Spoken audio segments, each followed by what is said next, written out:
दोषवादे च मौनम, शास्त्रों में बात आती है। जहाँ हमें दोष दिख रहे हैं, कमियां नजर आ रही है, तो वहाँ हम मौन धारण कर लें। ये किसके लिए कहा जा रहा है? सामान्य व्यक्ति में भी यदि हमें दोष नजर आ रहे हैं तो उनके प्रति हम कोई प्रचार प्रसार का भाव ना लाए, मौन धारण कर लें। जो सम्यक दृष्टि श्रावक होता है, धार्मिक श्रावक होता है, वह अवश्य उपगूहन अंग का पालन करता है। उपगूहन अंग वह कहलाता है जहाँ हम दूसरों की कमियों को ढांकते हैं। जिसके हृदय में करुणा का भाव और वात्सल्य का भाव होता है, वही व्यक्ति दूसरे के दोषों को ढांक सकता है, वह कभी उघाड़ेगा नहीं।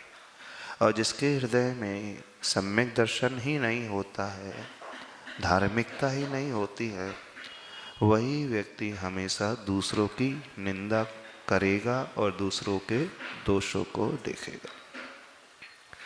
तो जब जब हम दूसरों की कमियों की ओर दृष्टि लेकर के आते हैं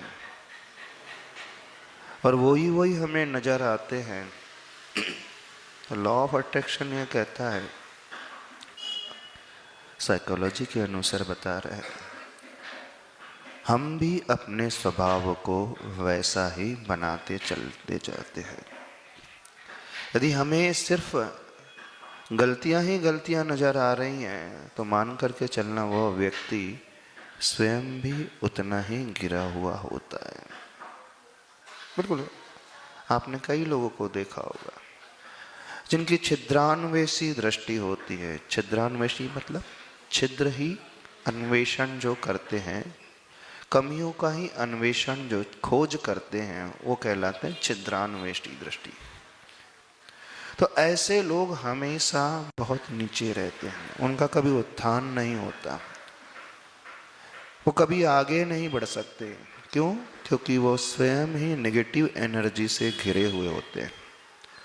वो कभी कंस्ट्रक्टिव हो ही नहीं सकते, कुछ अच्छा नया क्रिएशन नहीं कर पाते, कभी वो प्रोडक्टिव नहीं होते हैं और दुनिया उन्हें लाइक करती ही नहीं। ये तो सामान्य से व्यवहार में देखने में ही आता है। यदि हम यह चाहते हैं दुनिया हमें पसंद करे, यदि हम चाहते हैं हम अपनी एनर्जी का सही दिशा में उपयोग करें, तो हमें कैसा स्वभाव बनाना चाहिए? हमें हमेशा दूसरों की अच्छाइयों को ही देखना चाहिए। गुण ग्रहण का भाव रहे नित, दृष्टि न दोषों पर जावे। जब हम दूसरों की कमियां देखते हैं तो उसमें दूसरों का कोई अहित नहीं होता है, स्वयं का ही अहित होता है। ये सामान्य से मनोविज्ञान के अनुसार देखने में आता है। जब कर्म सिद्धांत के अनुसार हम समझने की कोशिश करते हैं, कोई व्यक्ति निंदापरक दृष्टि रखता है तो वो कौन कौन से कर्म का बंद करता है? तो वह चारित्र मोहनी कर्म का बंद करता है, वह असाता वेदनी कर्म का बंद करता है, वह नीच गोत्र कर्म का बंद करता है। परात्म निंदा प्रशंसे सद असद गुणोच्छवाद नोद भावने च नीचैर गोत्रस्य, वह अशुभ नाम कर्म का बंद करता है। ऐसा नहीं निंदा करने वाला मात्र नीच गोत्र कर्म का ही बंद करता है। नीच गोत्र कर्म के साथ साथ जितनी भी अशुभ प्रकृतियां होती है वो साथ साथ ही बंद होते चली जाती हैं। गोत्र के अलावा अशुभ नाम कर्म, चारित्र मौनी, असाता वेदनी कर्म का बंद करता है। अब अशुभ कर्म को बांधने वाला जीव उनका फल कहाँ पाएगा? नियम से जहाँ अशुभ ही फल मिलता है, तो अशुभ फल कहाँ मिलता है? नरक गति में और तिर्यंज गति में। तो भविष्य में जाकर के वो तो नारकी पैदा होता है या तिर्यंज पशु की पर्याय में पैदा होता है। ये हम बता रहे हैं सामान्य व्यक्ति के प्रति यदि आप छिद्रान्वेषी दृष्टि रखे हैं।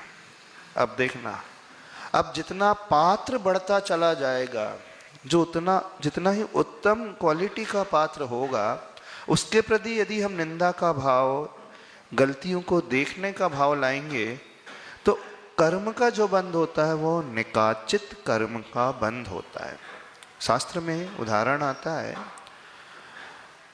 राजा श्रेणिक ने यशोधर मुनिराज के गले में एक मरा हुआ सर्प डाला।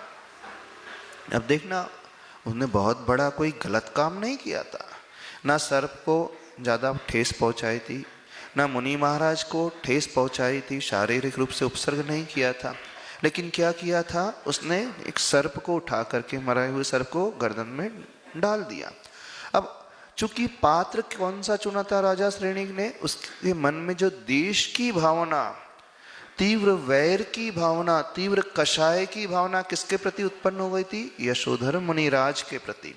तो चूंकि पात्र उत्तम थे, तो उत्तम पात्र के प्रति अशुभ भाव जब करता है जो जीव, तो तीव्र निकाचित कर्म का बंध होता है। निकाचित कर्म वो कहलाता है जो हर हाल में भुगतना ही पड़ता है, और उसका फल मात्र एक ही भव में पूरा नहीं होता है, उस फल को भवों भवों तक भुगतना पड़ता है। क्योंकि हम पात्र के प्रति, अब जैसे देखिए, जैसे उत्तम बीज को उत्तम भूमि में बोया जाएगा तो उत्तम फसल आती है, और बीज को बंजर भूमि में बोया जाएगा तो वह फसल जो है नष्ट हो जाती है, बीज भी नष्ट हो जाता है। तो फसल की उत्तमता, फसल की क्वांटिटी और फसल की क्वालिटी किस पर डिपेंड करती है, पर्टिकुलर भूमि पर प्लस उस बीज पर। तो जैसा आश्रय होता है उसी के अनुरूप फसल फलती है। अब कोई व्यक्ति, एक श्रावक जो है, गुरु को देख करके, मुनिराज को, साधु को देख करके निंदा कर रहा है और उनकी कमियों को, शिथिलता को देख रहा है, तो उसने वैर भाव, द्वेष का भाव किसके प्रति लाया, उत्तम पात्र। क्योंकि मुनि महाराज उत्तम पात्र होते हैं, प्रतिमाधारी, आरिका आदि मध्यम पात्र होते हैं, अवृत्ति श्रावक जघन्य पात्र होते हैं, और मिथ्या दृष्टि और जघन्यतम पात्र होते हैं। तो लोक व्यवहार में भी कहा जाता है, मान लीजिए कोई व्यक्ति अपराध कर रहा है, एक माइनर है, एक बच्चा है, नाबालिग है, उससे अपराध हो जाता है तो उससे ज़्यादा सजा नहीं मिलती।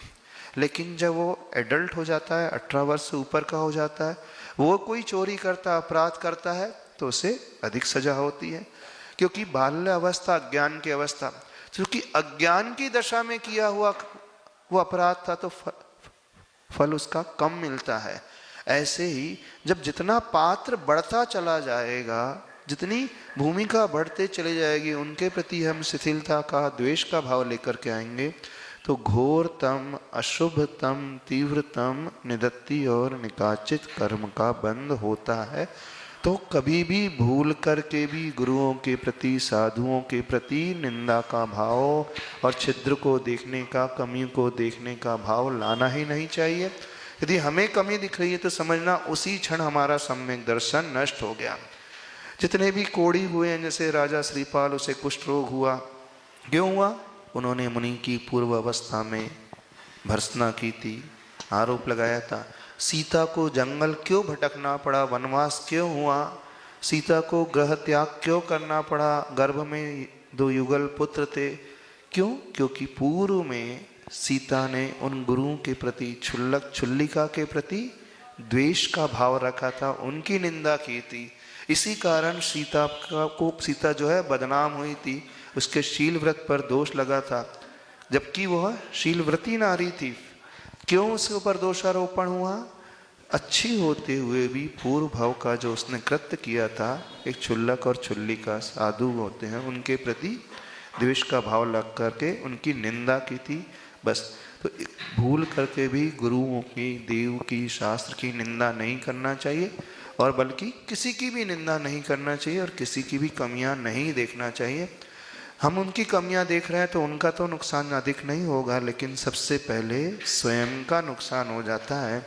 कोई व्यक्ति यदि किसी को कीचड़ उछाल करके, फेंक करके मारेगा, तो पहले उसके हाथ स्वयं ही गंदे होंगे, बाद में उस तक कीचड़ पहुँचे अथवा ना पहुँचे। इस प्रकार अपने सम्यक दर्शन को पुष्ट करने के लिए, बनाए रखने के लिए कमियों को नहीं देखना चाहिए।